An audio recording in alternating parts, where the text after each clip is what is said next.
Welcome to T-SAT. Indian జాగ్రఫీలో భాగంగా భారతదేశము నేలలు అనే టాపిక్ గురించి ప్రస్తుతం చర్చించడం జరుగుతుంది. ఏ దేశమైనా ఏ రాష్ట్రమైనా ప్రపంచవ్యాప్తంగా అభివృద్ధి చెందాలంటే, పుష్కలంగా పంటలు పండాలంటే ఆ దేశంలో సారవంతమైన నేలలు ఉండడం అనేది అత్యవసరం. సారవంతమైన నేలలు లేకున్నట్లయితే పంటల్లో దిగుబడులు, ఉత్పత్తులు అనేటివి తగ్గుతూ ఉన్నవి. సపోజ్ భారతదేశంలో పశ్చిమ ప్రాంతం ముఖ్యంగా తారేడారి ప్రాంతం నిస్సారమైన నేలలు ఉండడం జరిగింది. ఉత్తర భారతదేశంలో గంగా మైదానంలో అత్యంత సారవంతమైన నేలలు ఉండడం జరిగింది. ఏ దేశంలో పంటలు అధికంగా పండాలంటే, ఆ దేశం అభివృద్ధి చెందాలంటే నేలలు సారవంతమైనవి అవసరం. భారతదేశంలో నేలలు భూమి ఉపరితలం పైన అనేక రకాల పోషకాలచే పరుచుకొని ఉన్న సన్నటి పొరనే నేల అని పిలవడం జరుగుతుంది. భూమి ఉపరితలం పైన శిలాశైథిల్యం చెందిన శిలాశకలాలను, కుళ్ళిన జంతు వృక్ష కళేబరాల వంటి పదార్థాల ద్వారా ఏర్పడిన దానిని నేల అని పిలవడం జరుగుతుంది. నేలల గురించి అధ్యయనం చేయు శాస్త్రాన్ని పెడాలజీ అని పిలుస్తాం. నేలలు ఏర్పడే విధానాన్ని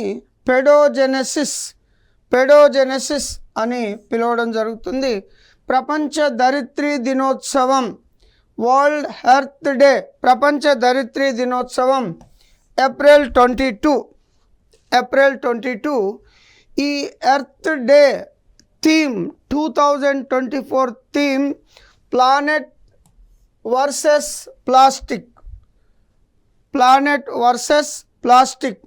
ఈ భూమి ఉపరితలం పైన ప్లాస్టిక్ అనే వ్యర్థ పదార్థాలు ఎక్కువగా కావడంతో ఇది రాను రాను నేల అనేది నిస్సారంగా మారడం జరుగుతూ ఉంటుంది. నెక్స్ట్, ప్రపంచ నేలల దినోత్సవం డిసెంబర్ 5. ప్రపంచ నేలల దినోత్సవం డిసెంబర్ 5. దీని యొక్క థీమ్ క్యారింగ్ ఫర్ సాయిల్స్. ప్రపంచ చిత్తడి నేలల దినోత్సవం వెట్లాండ్ డే. చిత్తడి నేలల దినోత్సవం ఫిబ్రవరి 2, 2024 theme wetland and human well being 2024 యొక్క థీమ్. నేల సహాయం లేకుండా మొక్కలను పెంచే విధానాన్ని హైడ్రోపోనిక్స్ అంటాం. కొన్ని దేశాల్లో భూభాగం తక్కువగా ఉంటుంది, పెద్ద మొత్తంలో జలాలు విస్తరించడం జరుగుతుంది. పెద్ద భారీ పడవలపైన, షిప్లపైన, కంటైనర్లపైన కూడా వ్యవసాయం చేయడం జరుగుతుంది. Suppose example Japan. నేల సహాయం లేకుండా మొక్కలను పెంచే విధానాన్నే హైడ్రోపోనిక్స్ అని పిలవడం జరుగుతుంది.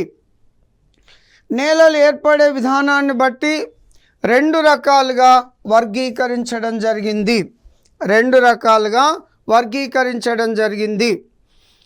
ఇది హైడ్రోపోనిక్ సిస్టమ్ ద్వారా పెద్ద మొత్తంలో స్టాన్ల ద్వారా, పైప్ల ద్వారా ప్రపంచవ్యాప్తంగా ఈ మధ్య భారీ ఎత్తున హైడ్రోపోనిక్స్ ద్వారా వ్యవసాయాన్ని చేయడం జరుగుతుంది. నేలలు ఏర్పడే విధానం బట్టి రెండు రకాలు. ఒకటి స్థానబద్ధ నేలలు, అంటే ఉన్న ప్రాంతంలోనే ఏర్పడేటివి. ముఖ్యంగా శిలలు శైథిల్యం చెందడం వలన మాతృశిలపై నిక్షిప్తం చెంది ఏర్పడే నేలలనే స్థానబద్ధ నేలలు అని పిలుస్తాం. ఉదాహరణ నల్లరేగడి నేలలు, లాటరైట్ నేలలు, ఎర్ర నేలలు, సేంద్రియ నేలలు. ఇవి స్థానబద్ధ నేలలకు ఉదాహరణ. ఎగ్జామ్స్లో స్థానబద్ధ నేలలకు ఉదాహరణ అని అడగవచ్చు. స్థానబద్ధ నేల కానిదేది అని కూడా అడిగే అవకాశం ఉంటుంది. స్థానగమన నేలలు ముఖ్యంగా వికోశీకరణ కారకాలు. వికోశీకరణ కారకాలు అంటే ఎగువ ప్రాంతం నుంచి భారీ వర్షాల కారణంగా వరదలు వచ్చినప్పుడు నీటితో పాటు అనేక రకాల పదార్థాలు దిగువ ప్రాంతానికి కొట్టుకొని రావడం జరుగుతూ ఉంటుంది. కొట్టుకొని వచ్చి దిగువ ప్రాంతంలో నిక్షిప్తం చెందడం వల్ల ఏర్పడే నేలలను స్థానగమన నేలలు లేదా ట్రాన్స్పోర్టెడ్ సాయిల్స్ అని పిలవడం జరుగుతుంది. ట్రాన్స్పోర్టెడ్ సాయిల్స్కు ఉదాహరణ ఒండ్రు నేలలు. ఇవి నదులకు ఇరువైపులా ఏర్పడడం జరుగుతుంది. డెల్టా నేలలు, నదులు సముద్రంలో కలిసే ముందు డెల్టా నేలలు ఏర్పడడం జరుగుతుంది. దీంతోపాటు ఇసుక నేలలు, లోయస్ నేలలు. ఈ లోయస్ నేలలు అనేవి పవనాల క్రమక్షయం వలన ఏర్పడతాయి. ఇవి లేత పసుపచ్చ కలర్లో ఉండడం జరుగుతుంది. ప్రపంచవ్యాప్తంగా లోయస్ మైదానాలకు ప్రసిద్ధిగాంచిన ప్రాంతం చైనాలోని ఒయాంగో నది పరివాహక ప్రాంతంలో ఈ లోయస్ మైదానాలు విస్తరించున్నాయి. ఈ లోయస్ మైదానాల నుండి చైనా సమీపంలో ఉన్న సముద్రంలో పడడం వలన దాన్ని ఎల్లో సీ అనే పేరుతో పిలవడం జరుగుతుంది. ముఖ్యంగా భారతదేశాన్ని కొన్ని వందల సంవత్సరాలు విదేశీయులు పరిపాలించిండ్రు. అనేక మంది స్వదేశీ రాజులు, విదేశీ రాజుల పరిపాలన కూడా కొనసాగింది. ముఖ్యంగా బ్రిటిష్ వారి కాలంలో 1893లో మరి 98లో దేశంలో విస్తరించున్న నేలలపైన పరిశోధనలు కొనసాగించడం జరిగింది. అందులో ముఖ్యంగా ఓయల్కర్, లేడర్ అనే ఇద్దరు శాస్త్రజ్ఞులు భారతదేశంలో జమ్మూ కాశ్మీర్ నుంచి కన్యాకుమారి వరకు, గుజరాత్ నుంచి అరుణాచల్ ప్రదేశ్ వరకు నేలలను పరిశోధించి 4 రకాలుగా వర్గీకరించడం జరిగింది. ఒకటి గంగా సింధు ఒండ్రు నేలలు, 2 నల్లరేగడి నేలలు, 3 ఎర్ర నేలలు, 4 లాటరైట్ నేలలు. ఇవి బ్రిటిష్ వారి కాలంలో భారతదేశంలో నేలల వర్గీకరణ చేయడం జరిగింది. ఇండియన్ అగ్రికల్చర్ రీసెర్చ్ యూనిట్ దీన్ని న్యూఢిల్లీలో స్థాపించడం జరిగింది. ఆఫ్టర్ ఇండిపెండెన్స్ తర్వాత సాయిల్ సర్వే ఆఫ్ ఇండియాను 1956లో ఏర్పాటు చేయడం జరిగింది. దీని ప్రధాన కార్యాలయం కూడా న్యూఢిల్లీలోనే కలదు. సాయిల్ సర్వే ఆఫ్ ఇండియా ప్రకారం భారతదేశంలో 8 రకాల నేలలు కలవు. ప్రధానంగా ఒండ్రు నేలలు, నల్లరేగడి నేలలు, ఎర్ర నేలలు, లాటరైట్ నేలలు, శుష్క ఎడారి నేలలు, లవణీయ క్షార నేలలు, పర్వతీయ అటవీ నేలలు, పిట్ జీవ సంబంధ నేలలు.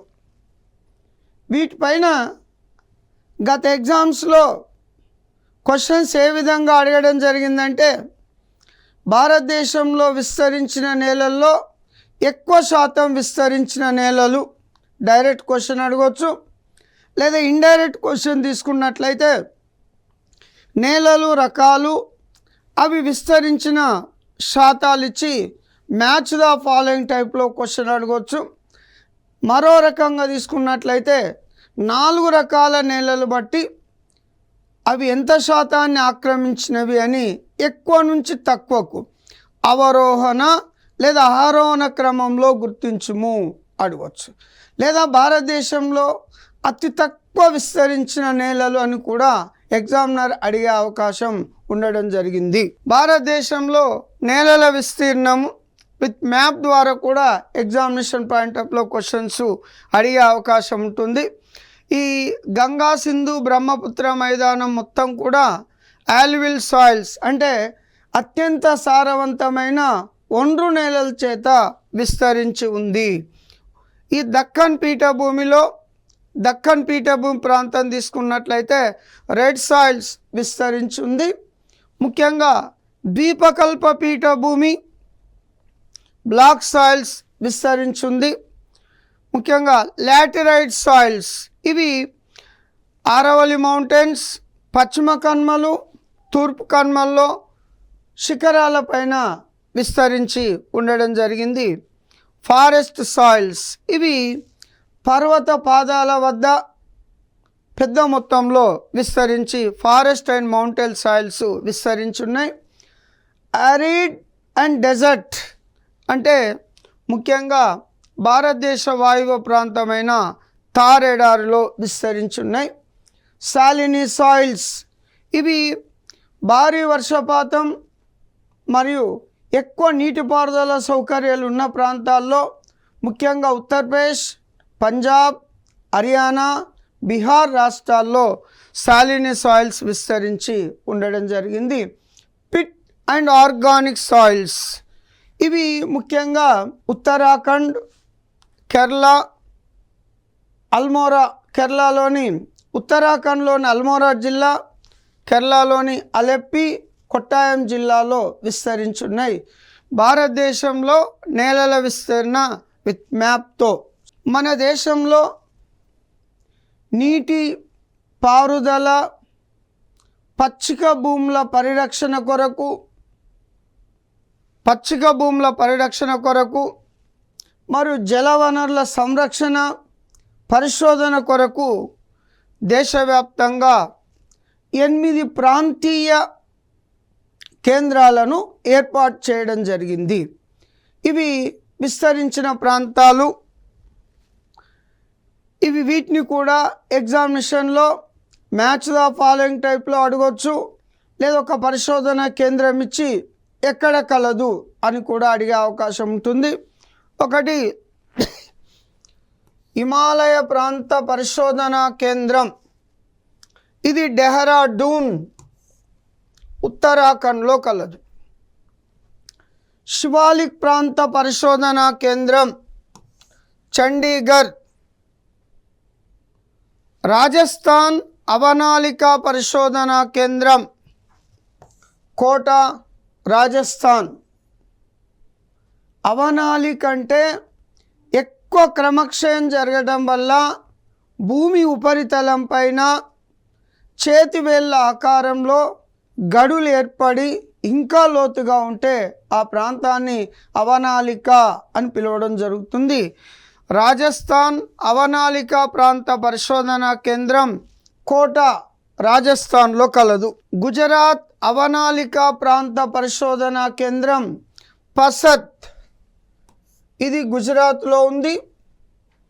యమునా అవనాలిక ప్రాంత పరిశోధనా కేంద్రం ఆగ్రా, ఉత్తరప్రదేశ్లో కలదు. ఇక నల్లరేగడి నేలల పరిశోధనా కేంద్రం ఇది బళ్ళారి, కర్ణాటకలో కలదు. కర్ణాటకలో కలదు. అటవీ నేలల ప్రాంత పరిశోధనా కేంద్రం ఊటీ, తమిళనాడులో కలదు. ఎడారి నేలల పరిశోధనా కేంద్రం ముఖ్యంగా భారతదేశంలో పశ్చిమ ప్రాంతంలో ఎడారి విస్తరించింది. దానికి సంబంధించిన పరిశోధన కేంద్రం జోధ్పూర్, రాజస్థాన్లో కలవు. ఇవి 8 ప్రాంతీయ పరిశోధనా కేంద్రాలతో పాటు జాతీయ పరిశోధనా కేంద్రం కూడా ఉంది. అది జబల్పూర్, మధ్యప్రదేశ్లో కలదు. జబల్పూర్ మధ్యప్రదేశ్లో కలదు. ఇక నేలలు క్రమక్షయం లేదా ముత్రిక క్రమక్షయం. ఈ క్రమక్షయం జరగడం వల్ల భూమి ఉపరితలం పైనున్న అనేక పోషకాలచే పరుచుకొని ఉన్న పొర కొట్టుకొని పోవడం జరుగుతుంది.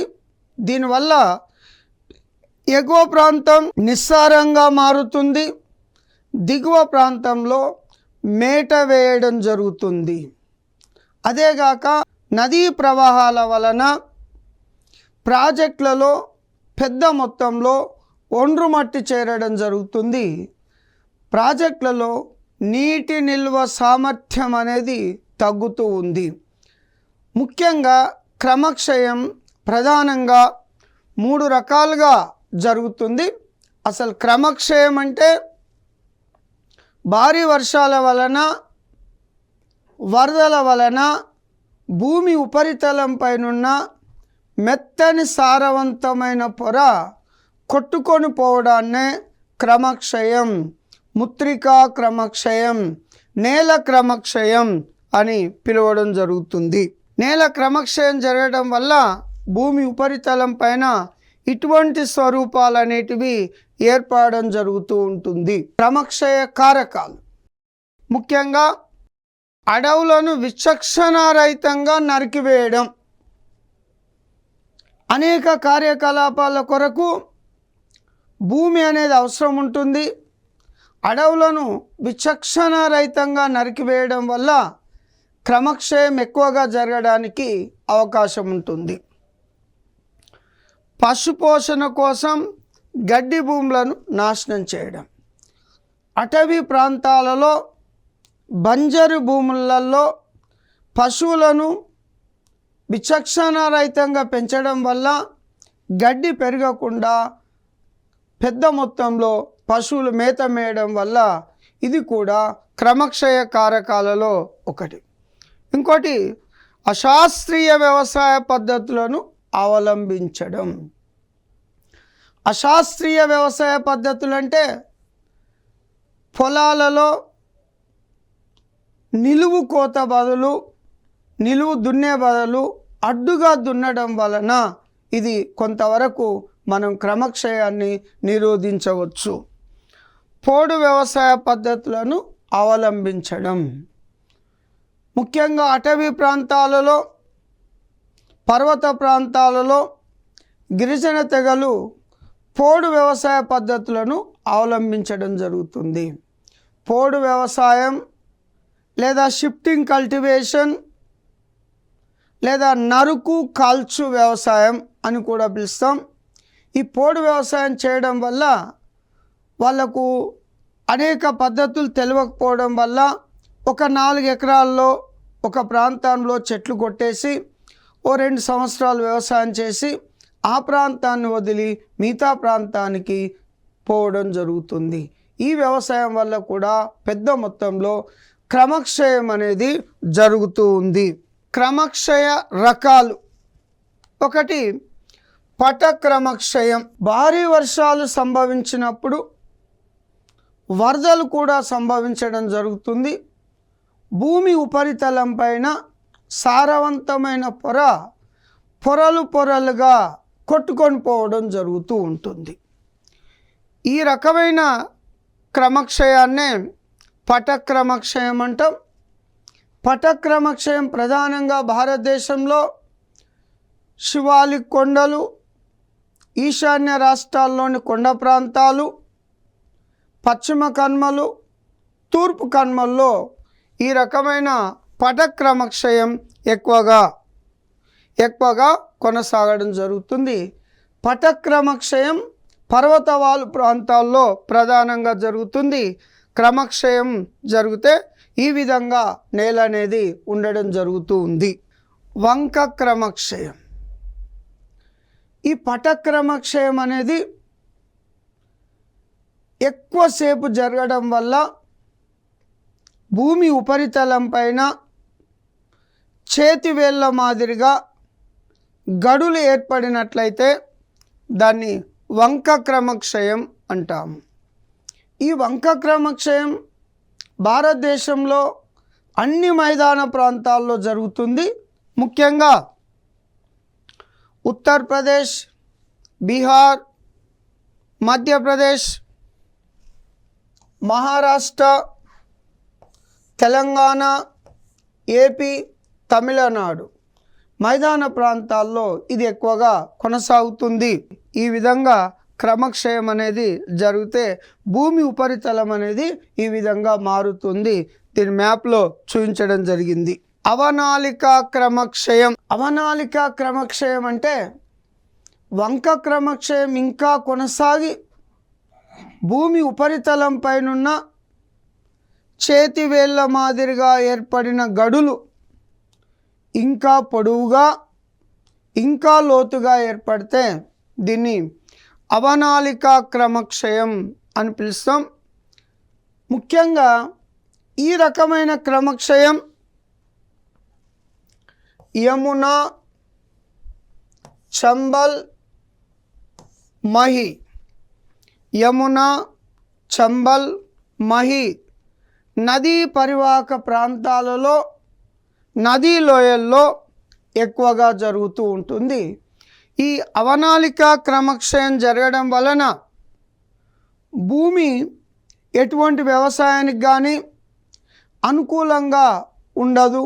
వాటినే ఖద్దర భూములు అని పిలుస్తాం, లేదా బ్యాడ్ ల్యాండ్స్ అని పిలుస్తాం. భారతదేశంలో ఈ బ్యాడ్ ల్యాండ్స్ అనేటివి ముఖ్యంగా మాల్వా పీఠభూమిలో ఎక్కువగా కలవు.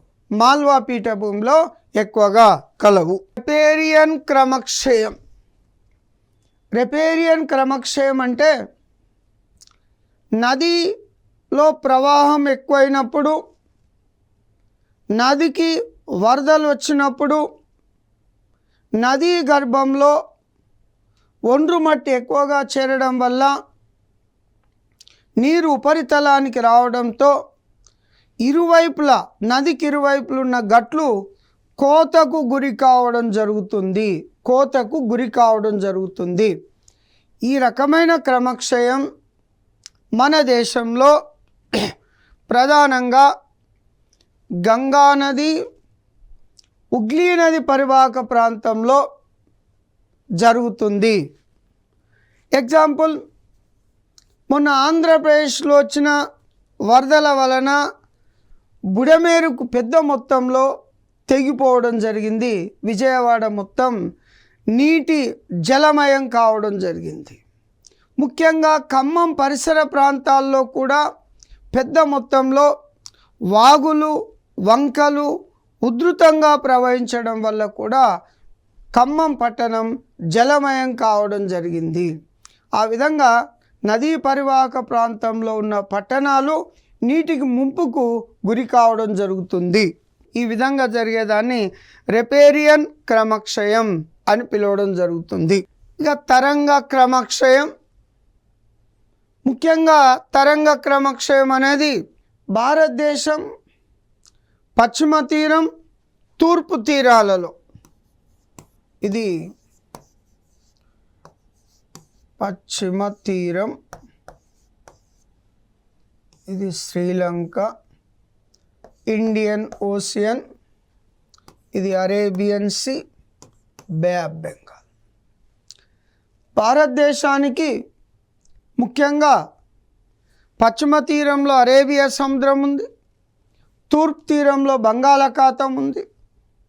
ఈ తీర ప్రాంతంలో భారీ వరదల వలన, సునామీల వలన పర్వవేల తరంగాలు, లఘువేల తరంగాల వలన పెద్ద మొత్తంలో ఈ తీర ప్రాంతం తరంగ క్రమక్షయానికి గురి కావడం జరుగుతుంది. ప్రధానంగా మన దేశంలో గుజరాత్ వద్ద తీరరేఖ చీలి ఉండడం వలన మనకు రాన్ ఆఫ్ కచ్ ప్రాంతంలో ఈ తరంగ క్రమక్షయం అనేది ప్రధానంగా జరుగుతుంది. తరంగ క్రమక్షయం జరిగితే నేల అంటే ఈ భూభాగం మొత్తం కూడా కోతకు గురి కావడం జరుగుతూ ఉంటుంది. పవన క్రమక్షయం. ముఖ్యంగా ఎడారి ఉన్న ప్రాంతాల్లో పవనాల్లో వేగం ఎక్కువగా ఉంటుంది. ఈ వేగం పెరిగినప్పుడు సైమూన్స్ అనే ఇసుక తుఫాన్లు కూడా సంభవించడం జరుగుతుంది. సైమూన్స్ అనే ఇసుక తుఫాన్లు కూడా సంభవించడం వలన ఎడారిలో ఉన్న అనేక రాళ్ళు శిథిలం కావడం జరుగుతూ ఉంటుంది.